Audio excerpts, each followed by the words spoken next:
আমাদের জাহিদ সাহেবের যে ডিগবাজিটা ছিল সেই ডিগবাজিটাই তো হয় নাই। সেই ডিগবাজি দেওয়ার সময় তো সে ভার্টিক্যালি দিতে পারে নাই, তার পা এরকম ভাবে চলে গেছে, যেটা নাকি নর্মাল ছোট বাচ্চারাই ডিগবাজি দেয়।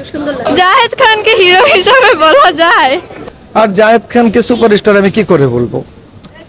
তাহলে তো আমার হচ্ছিল কি যে যার নাম মুখে মুখে থাকে সে যদি সুপারস্টার হয় তাহলে হিরো আলমও তো একজন সুপারস্টার। বিশেষ করে জাহেদ খানের প্রতি তো মানে দেখতেই ইচ্ছা করে না। জাহিদ খানের জুতোর দাম 5 লাখ টাকা। তো এটা আমরা গর্ব করব যদি সত্যি হয়, সত্যি হয়। বাট একটা মজার একটা ঘটনা বলি আমি, সেটা হচ্ছে যে আমাদের এই বসুন্ধরাতির পাশে কিছু দোকানের মানে রোডের পাশে কিছু ভালো ভালো জুতো বা শু বিক্রি করে। তা ওনারা বলে যে জাহিদ খান এখান থেকে জুতা নেয়, সত্য মিথ্যা জানি না। অনেক কিছুতেই দেখা যাচ্ছে যে একটু বাড়িয়ে বলেন। যেরকম ওনার একটা ইস্যু দেখলাম যে উনি একটা ঘড়ি পড়েছিল, ঘড়িটার প্রাইস বলছিলেন যে 1.5 লাখ টাকা, বাট ঘড়িটার প্রাইস আসলে তার না।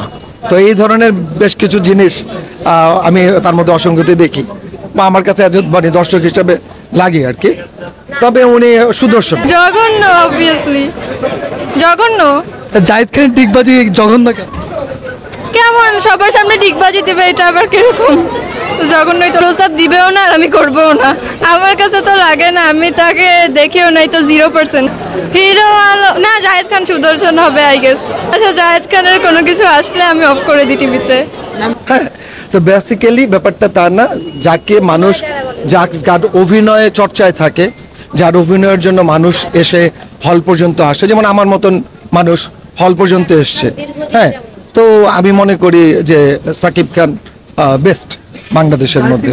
হ্যাঁ, বাট জাহিদ খান সত্যি কথা বলতে সুন্দর।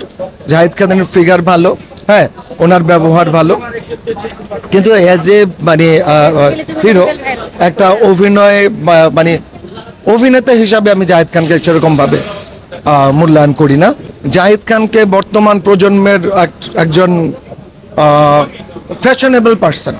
তবে ওনার আবার বেশ কিছু জিনিস আছে যে উনি যে ফ্যাশনগুলো করেন, হ্যাঁ, তা আবার দেখা যাচ্ছে যে অনেক কিছুতেই দেখা যাচ্ছে যে একটু বাড়িয়ে বলেন।